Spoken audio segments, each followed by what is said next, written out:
Donald Trump ने Iran को बड़ी धमकी भी दे दी थी, तो ईरान भी झुकने को तैयार नहीं है। समझिए जरा, पाकिस्तान में बातचीत से पहले ट्रंप की ईरान को सीधी चेतावनी। कहते हैं अगर डील नहीं हुई तो अमेरिका फिर से कर देगा अटैक। अमेरिकी युद्धपोत को बेहतरीन हथियारों से लैस किया गया है और जरूरत पड़ने पर इनका इस्तेमाल किया जाएगा। ट्रंप का दावा, ईरान के पास बातचीत के लिए मतलब इसके अलावा कोई रास्ता विकल्प नहीं है।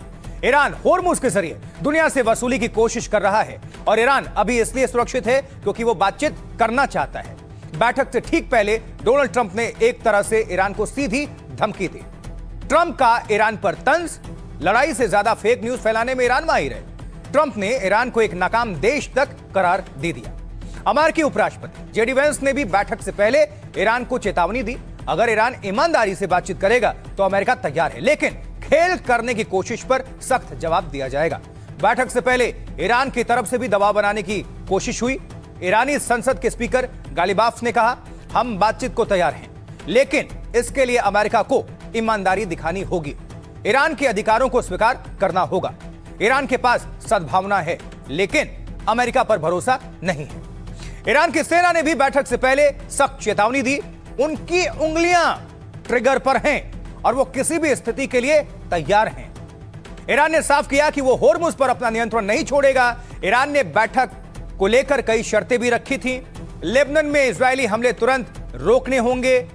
ईरान ने जब्त संपत्ति वापस देने और मुआवजे की भी डिमांड रखी है।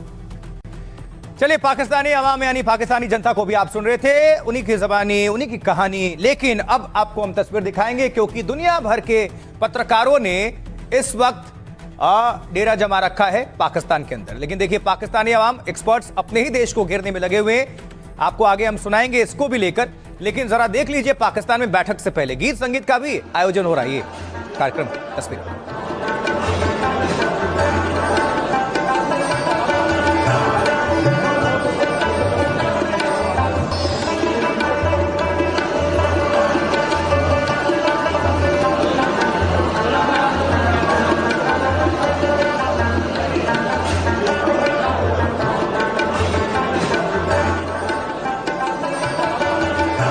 लेकिन गीत संगीत सुनाने में कोई कसर नहीं छोड़ा जा रहा है। देखिए, दुनिया भर के जो पत्रकार हैं उन्होंने पाकिस्तान में डेरा जमा रखा है, इस वक्त डाल रखा है लंगर। मीडिया कवरेज के लिए कड़े सुरक्षा इंतजाम भी किए गए। ये तस्वीर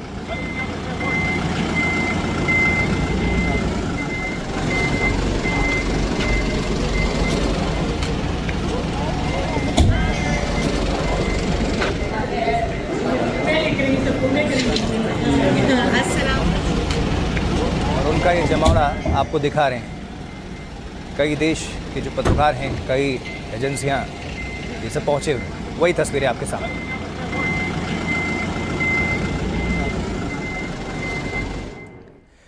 देखिए, पाकिस्तान मध्यस्थता तो कर रहा है, लेकिन पाकिस्तान की मध्यस्थता को लेकर भी सवाल उठ रहे हैं, खड़े हो रहे हैं। पाकिस्तान आखिर इस बैठक से क्या चाहता है, क्या हासिल करना चाहता है? और उससे पहले सऊदी अरब के वित्त मंत्री ने भी पाकिस्तान के लिए खजाना खोल दिया है, यह भी जानकारी है।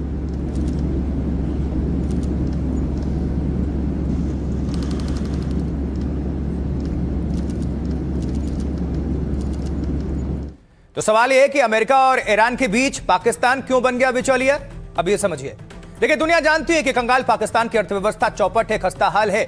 युद्ध चलता रहा तो तेल गैस संकट पाकिस्तान को बर्बाद कर देगा। जंग शुरू से पाकिस्तान में पेट्रोल डीजल बहुत महंगा हुआ और किल्लत हो गई जैसे ही जंग शुरू हुई, क्योंकि पाकिस्तान सालाना करीब 54,000 करोड़ का कच्चा तेल खरीदता है। इसमें करीब 50,000 करोड़ का कच्चा तेल सऊदी और यूएई से ये लेता है। पाकिस्तान हमेशा से मिडिल ईस्ट में अपनी पैठ बढ़ाना चाहता है ताकि मुस्लिम मुल्कों से अरबों रुपए की खैरात निवेश के तौर पर वो हासिल कर सके। एक्सपर्ट्स मानते हैं कि पाकिस्तान को उसकी सेना मजबूत करने को पैसा चाहिए। उसे लगता है कि मिडिल ईस्ट की मदद से इसके लिए पैसा हासिल हो सकता है। और फिर गृह युद्ध का भी डर है। पाकिस्तान में ईरान के बाद दुनिया की दूसरी सबसे बड़ी शिया आबादी रहती है, जो कुल जनसंख्या का करीब 20% है, और यह ईरान पर हमले से नाराज है। अली खामनेई की मौत के बाद पाकिस्तान में हिंसक विरोध प्रदर्शन शुरू हो गए थे, आपको याद होगा। युद्ध लंबा खींचा तो पाकिस्तान में गृह युद्ध जैसे हालात उत्पन्न हो सकते हैं। सांप्रदायिक तनाव को रोकने के लिए ईरान में शांति शाहबाज की मजबूरी है इस वक्त, और जंग में कूदने से बचना चाहता है, इसलिए भी एक्शन हो रहा है। पाकिस्तान ने पिछले साल ही सऊदी अरब से रक्षा समझौता किया था, डील की थी, जिसके मुताबिक सऊदी पर अगर अटैक हुआ तो पाकिस्तान को सुरक्षा करनी होगी। और ईरान से लगातार सऊदी अरब में अमेरिकी ठिकानों पर अटैक हो रहे हैं। युद्ध नहीं रुका तो हमले जारी रहे तो मजबूरी में पाकिस्तान को जंग में कूदना ही पड़ेगा। पाकिस्तान को सिर्फ अपने देश में बवाल ही नहीं, पलायन का भी डर है, क्योंकि ये बॉर्डर से जो पलायन रोकना होगा, इसमें भी एक ये बिंदु है अहम, क्योंकि ईरान के साथ पाकिस्तान की करीब 900 किलोमीटर लंबी बॉर्डर पड़ती है। अगर युद्ध भड़क गया और तो ईरान से लोग पाकिस्तान में पलायन कर जाएंगे। मुनीर को डर है कि ईरान से लोग घुसेंगे तो बलूचिस्तान में जी अब ईरान में सत्ता कमजोर हुई तो पाकिस्तानी बॉर्डर पर बलूच लड़ाके और ताकतवर हो जाएंगे और दुनिया में बाबाई भी तो लुटना है पाकिस्तानियों को। आतंकिस्तान के नाम से कुख्यात पाकिस्तान को अपनी छवि भी सुधारनी है। आतंकी मुल्क के बजाय वो शांति दूत की तरह खुद को पेश कर रहा है और इसके पीछे उसका मकसद है कि उसे अमेरिका से फंडिंग चाहिए। पाकिस्तान तो चीन का भी मोहरा है, आपको पता है, और जहां से उसे निवेश और हथियार मिलते हैं, मुहैया होते हैं। ये सारे बिंदु हैं। अब आपको विदेश मामलों की जानकार संजीव श्रीवास्तव को सुनवाते हैं, वो क्या कह रहे हैं, सुनते हैं। पाकिस्तान राष्ट्र है, उसकी जो क्रेडिबिलिटी है वो काफ़ी नीची है और वो एक ऐसा राष्ट्र है कि जो कि स्वयं आतंकवाद का एपी सेंटर के रूप में जाना जाता है और आर्थिक रूप से वो बैंकरप्ट भी है और राजनीतिक रूप से अस्थिर राष्ट्र है। तो ऐसे में जो पाकिस्तान की जो भूमिका एक मैसेंजर से ज़्यादा की मैं नहीं देखता और पाकिस्तान इस जो सीज फायर को कराने में या जो शांति वार्ता चल रही है उसके आउटकम्स को डिटरमिन करने में उसका कोई बड़ा प्रभाव नहीं होगा, ये बात स्पष्ट है। लेकिन इस सीज फायर को कराने में चाइना की भूमिका बहुत महत्वपूर्ण दिखाई देती है, जो कि बैक चैनल के माध्यम से सक्रिय है। और उसी तरीके से जो अंतर्राष्ट्रीय समुदाय भी है, जिसमें हमारा अपना देश भारत भी है, वो लगातार जिस तरह से इस बात की एडवोकेसी करता रहा कि डायलॉग, डिप्लोमेसी और डी एस्केलेशन होना चाहिए, उसका भी प्रभाव पड़ा है। और इस बैठक से पहले ईरान ने दुनिया को जंग की असली तस्वीर दिखाई। ईरान के मारे गए बच्चों की प्लेन में तस्वीर ने सबको झकझोर कर रख दिया। ये देखिए, ये जो देख रहे हैं आप प्लेन के अंदर स्कूली बच्चों की तस्वीर जो मारे गए हैं और उनका ये खून से सना हुआ बैग, इसमें एक मैसेज था। ईरानी जो स्पीकर हैं गलीबाफ, उन्होंने ये पोस्ट दुनिया के सामने रखी, उन्होंने साझा किया था सोशल मीडिया पर और इस तस्वीर ने दुनिया का ध्यान अपनी ओर खींचा। एक सिंपैथी और एक इमोशनल कार्ड। लेकिन ईरान के स्कूल में मासूम बच्चों की जो मौत हो गई थी, ईरानी संसद के स्पीकर ने, गलीबाफ ने, इसी को दुनिया के सामने ये रखा है अलग अंदाज में। ये सभी मारे गए बच्चे हैं जो, आपको याद होगा जब मिसाइल गिरी थी तो 165 के आसपास स्कूली छात्रों की, इसमें 168 एग्जैक्टली मारे गए थे। और ये दुखद, बच्चे किसी को भी और कहीं के भी हों, बच्चे हैं, इनका युद्ध से कोई लेना देना नहीं। लेकिन युद्ध जब होती है, मिसाइल गिरता है तो जगह नहीं पहचानती। वही हुआ इस अटैक में, ये बच्चे मारे गए और जब प्लेन में आए तो ये उनकी तस्वीर और स्कूली बैग ये देख पा रहे हैं आप।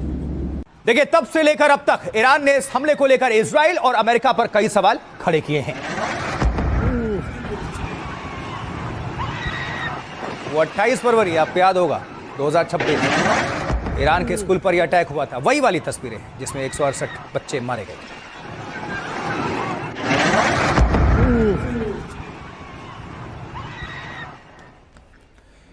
स्कूल के क्लास में पढ़ रहे छोटे बच्चों पर यह दर्दनाक हमला हुआ था और हमले के बाद उनके बैग और जूते बिखरे पड़े थे, इधर उधर खून से लथपथ सने हुए। Facility looks like it was, you can see the rust. This building was being, even this, तो प्लेन में ये जो बच्चों की तस्वीर और बैग रखा गया था और ईरान इसके जरिए क्या संदेश देना चाहता है, थोड़ा समझते हैं।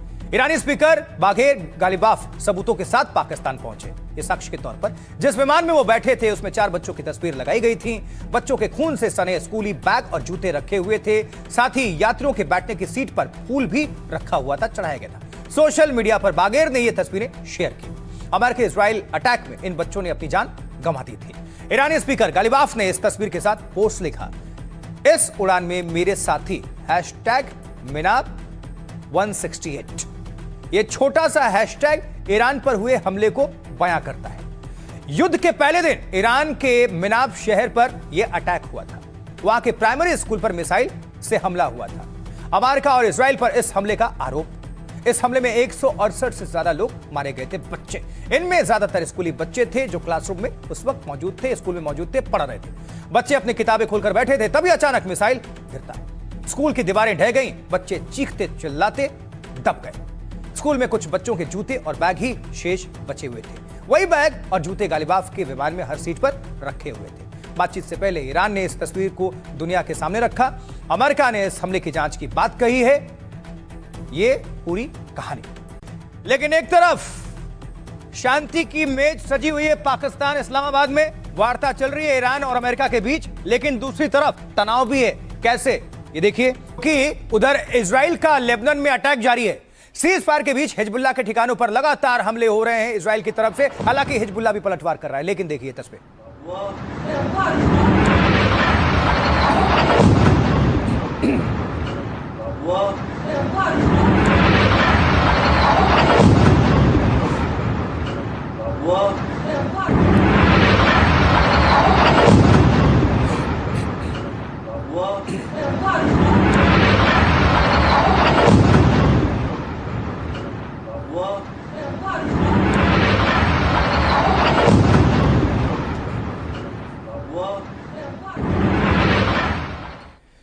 देखिए, इजरायली सेना हिजबुल्लाह के 180 आतंकवादियों को मार गिराने का दावा कर रही है। इस वक्त अटैक हो रहा लगातार।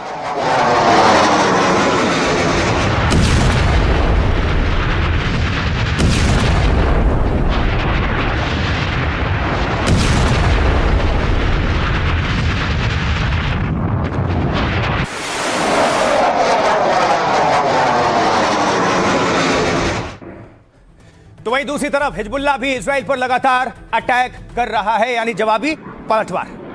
तस्वीर।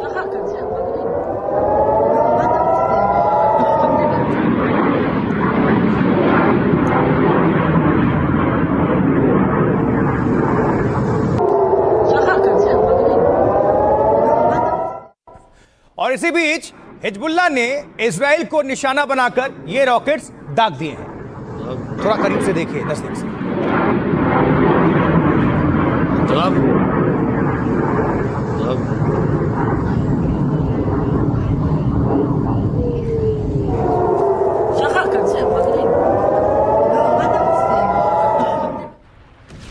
और अब अगली तस्वीर। इजरायली सेना हिजबुल्लाह के ठिकानों पर लगातार अटैक कर रही है, हमले कर रही है। इजरायली फोर्स ने यह वीडियो जारी किया जो आपके सामने रखा है।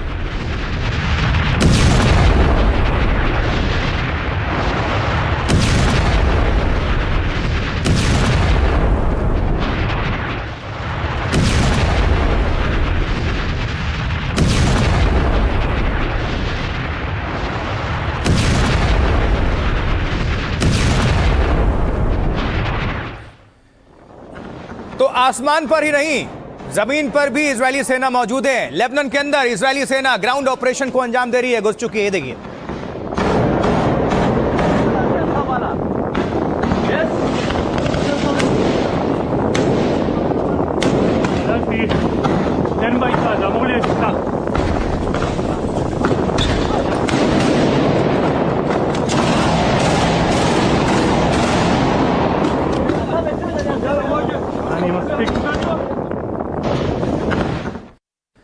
वहीं हिजबुल्लाह के हमले में इजराइल में एक घर पर रॉकेट जा गिरा और उसके बाद वहां ये आग लग गई। देखिए,